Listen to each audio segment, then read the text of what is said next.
Hello, welcome back to my channel. This week has been week 15 on Carnivore. And again, with my foot being in a boot and needing to be elevated, I haven't been able to get my measurements or my weight done. However, I can put more pressure on my ankle. So I think I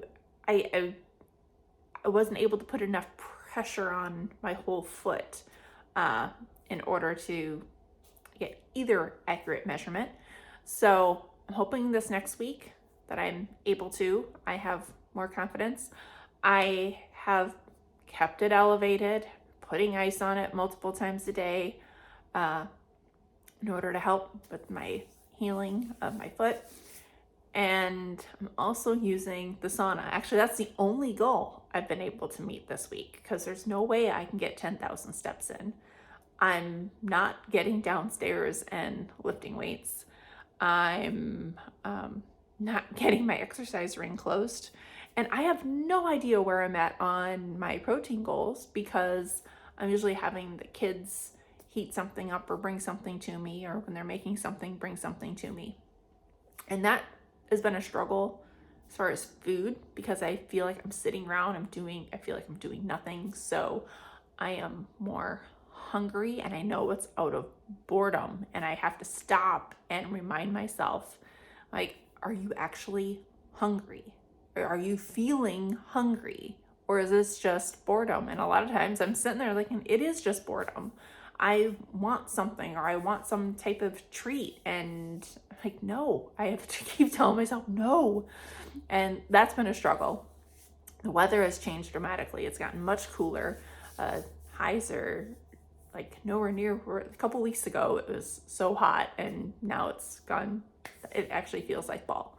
So that's been a huge change as well. And so with change in temperature, I'm wanting more comfort foods, and can't have a lot of those. And the kids aren't into like my meal prep stuff that I had all prepped up. I've gone through it all. So now I'm asking for help making things because it's just hard getting around a kitchen on crutches when you have things that it's just not fun.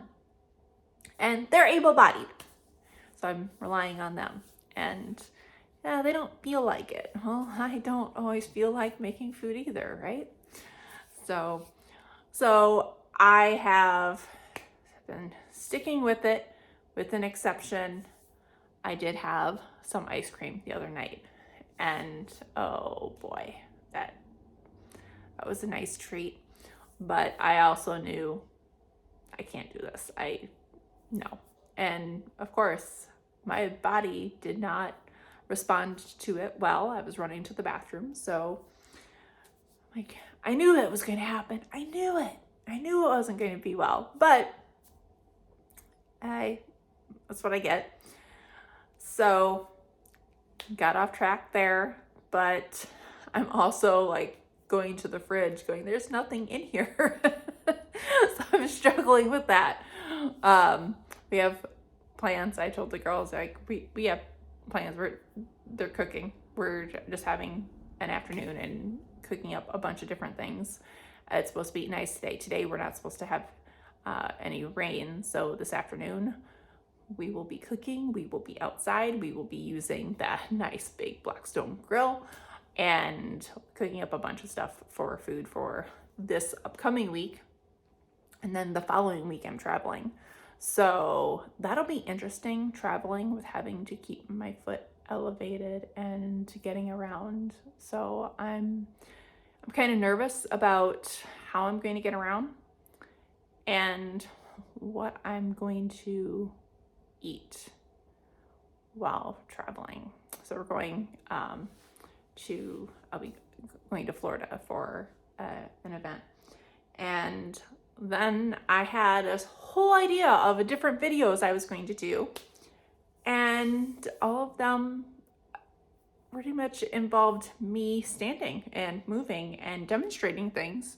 So that I'm changing, And over the next couple weeks, you'll see more information about 2 books. I'm going back and forth because I kind of get tired of reading one book, and I go back and forth between 2 books a lot of times when I read, unless there's something I just absolutely cannot put down. But these books are so packed with information that I need a break from them. And so I'm reading the Carnivore Code, and then I'm also reading the Whole Body Microbiome. So I will be posting different things about those 2 books, and like different quotes that I find in the books, different things I find interesting. I might just do my takeaways from each chapter because there's a lot of overlap between the 2. So it's been interesting. I have found it interesting as I'm just reading the first few chapters. I'm like, I find it interesting, the overlap between the 2. So I'll definitely be sharing that because that is something I can do while I am sitting with my foot up. So hopefully next week I have actual results. But I wanted to just post a video, say what I'm doing. I'm still trying to stick with it. It has been a struggle when you are sitting and not moving, because normally if I'm sitting and I need to keep my mind occupied, I will get up and I will go for a walk, or I'll clean something, and I feel like I can't do anything by myself, pretty much. I mean, it's hard to go to the bathroom when you can't put any weight on one foot. Although the doctor was pretty impressed when I told him I pretty much just do a one-legged squat, and he's like, that is very impressive. He didn't even think about really that, but that's one of the things I was doing in my workouts, as my one-legged squats. Not so squats are great. They work your muscles, but different people are like, oh, I can do squats all day. Then do one-legged squats and see how you can do with those, because that brings another level of balance and challenge, and it has definitely helped me out in this situation. So in the next videos that I show, I'll be talking more about these books and what I'm reading as I'm going through and taking notes. And hopefully next week I can actually get on a scale. I will be so excited. However, I'll be taking my weigh-ins a little bit early because I will be traveling over the weekend, and I'm not bringing a scale and everything with me. So,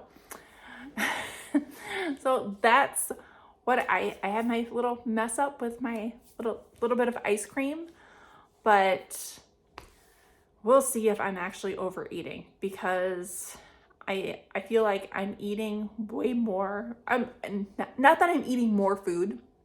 I feel like I'm eating about the same amount of food, but I'm definitely not getting the activity in. I'm not getting, I think I'm barely getting 1,000 steps in a lot of days. And that's a struggle when my goal was 10,000. So I'm not getting as much movement, especially when I have to keep icing my foot, my ankle, and keeping it elevated to help my fractures heal. But I'm also not supposed to put heat on it.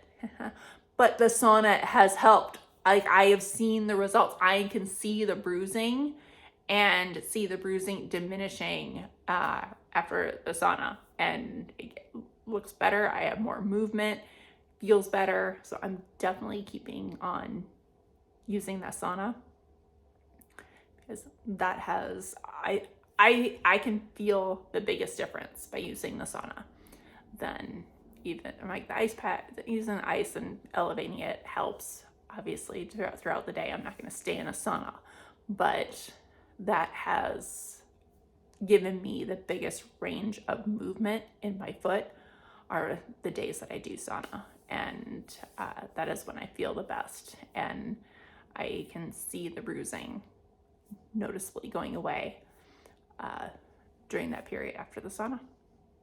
So I will be sharing information about these books as I'm going through and reading them, and hopefully next week I have more information on actual numbers and results. All right, thank you.